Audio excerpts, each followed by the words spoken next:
Cool. All right, morning, Martijn. Welcome to Devoxx 2018. Thank you. It's good to be back. Good to be back. Yeah. You've been here all 6 years, I believe. You have not missed a year, and you've been speaking at every year, pretty much. You've been running things like the Java Council. Yep. No, we started it the first year with the LJC, so it's really nice to see how Mark and the Devoxx crew have really taken it and taken it to a whole new level. Yeah, it's been growing in leaps and bounds.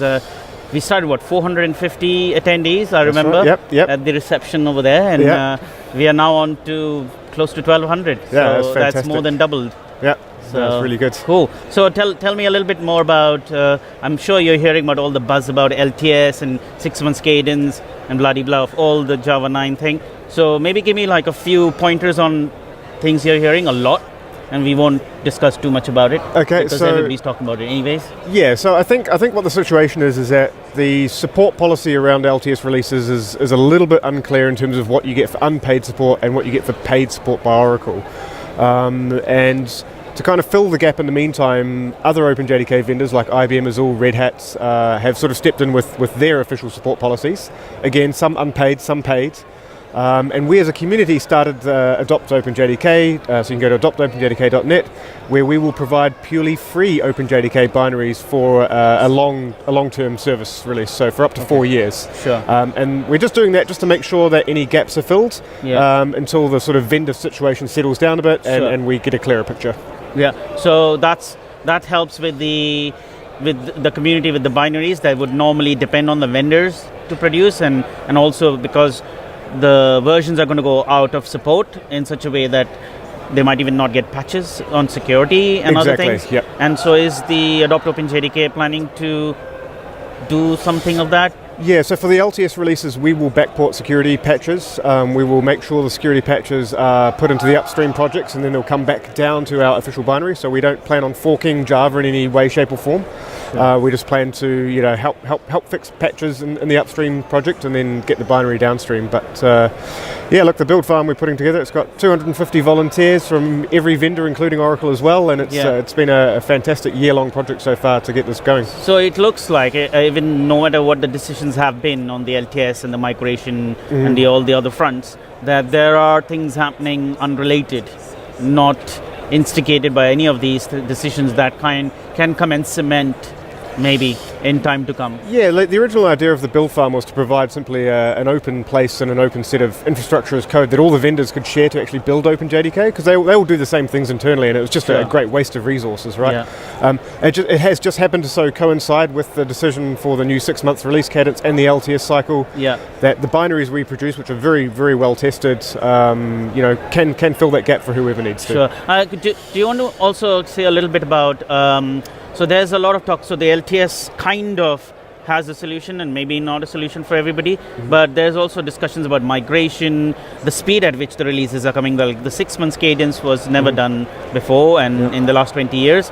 And so there's discussions on that. So can we very quickly touch on that and tell us what's your view about that? Yeah, sure. Like, it's a bit of a shock to the system for your traditional Java enterprise developer who's used to a slow release cadence and maybe doesn't have a modern DevOps or continuous delivery or continuous integration pipeline inside their organization. But I think this actually encourages people to go and do the right thing. It's trivial to take your Jenkins or your Travis or whatever else and have a multi-matrix build where you can run your application on all the new versions of Java. The only one that really breaks things is actually Java 9. Yeah. So as long as you get over that hurdle to begin with, then rolling out to 10, 11, 12 plus should actually be as quick as it used to be in the old days. You're the second person who's actually saying that that's like more a pro than a con that can be converted to pro. In fact, in a couple of other interviews I had earlier, we also discussed about the CI/CD pipeline and how it can be a bonus to start thinking about it rather than worrying it as a absolutely. Yeah. And if you talk to the official Oracle people, they've actually seen a larger number of early downloads of 9 and 10 than 8 actually had in the same time span. So despite people being perhaps reluctant to put this out in production as quickly as 8, they're certainly trying it, so it certainly hasn't held anyone back. I mean, I've done a hack day last year and plus played with it myself, and I know that you get a lot of platform benefits out of the box. We do. And you also have a flag in 9 that can prevent you from getting all those warnings or most of those warnings and errors that presumably might stop your application from running, but you don't need to modularize your application to run on Java 9. That's right, yeah. And so yeah. I think there's a bit of a misconception, or there's not enough courage for people to do that, but that is already available out of the box. Yep. You use the flags, and in most cases, then as Mark said in the keynote, in most cases it's going to work. And then on top of that, you'll get benefits out of the box. Yeah, so look, at my company, JClarity, we migrated to Java 9. All of our tooling and platforms are on there now. And yeah, it was a week or two's worth of work, but it was nothing so onerous that it couldn't be done. And we plan on going to 10 very shortly, and then 11 following quite quickly as well. Should we touch on other things, like say these things, these couple of topics are like talked about so much. At every interview we touched on it in some form or the shape. But there are other things a developer or an enterprise or anyone in between should know about, that's happening in the ecosystem, that's important, that they should pay attention to. Maybe from the open source world, maybe from the closed source world, maybe the paid world, paid source world. I mean, whichever areas really apply. So I would say for your traditional Java enterprise developer who's been perhaps used to doing Java EE or Spring applications in-house in their own data center, big monolithic applications, clearly the move to microservices and, well, I'll call it cloud native first development is a tidal wave which is happening. There are certainly benefits to it if you do it correctly, but there's a lot of non-functional requirements around monitoring, health checks, infrastructure, service discovery, what do you do when one of your microservices times out, all that kind of stuff, which, again, traditional day-to-day developers aren't familiar with how to deal with. And so you really need to think about some education for yourself and go and investigate how you deal with those non-functional requirements. Because microservices does make the business logic easier. So yes, you can knock out business logic faster, but yeah, all the ceremony around managing your microservices, etc., that's really the hard bit. So that's an important aspect for individual developers and enterprises and anybody in between should really start focusing on, because everybody is moving towards that bandwagon. Anything in the open source space that's happening that we should keep our eyes on? You've got the Eclipse Foundation stand right down there, so it's pretty obvious that anything of significance in Java that Oracle doesn't manage directly or isn't as steward of directly is going to the Eclipse Foundation. So you've got Java EE, which is now Jakarta EE over in Eclipse. You've got the Microprofile Initiative, which is again it's a multi-vendor initiative for doing microservices with traditional Java EE style APIs. That is a place I would go if you're a Java developer today and have a look and see what's going on there.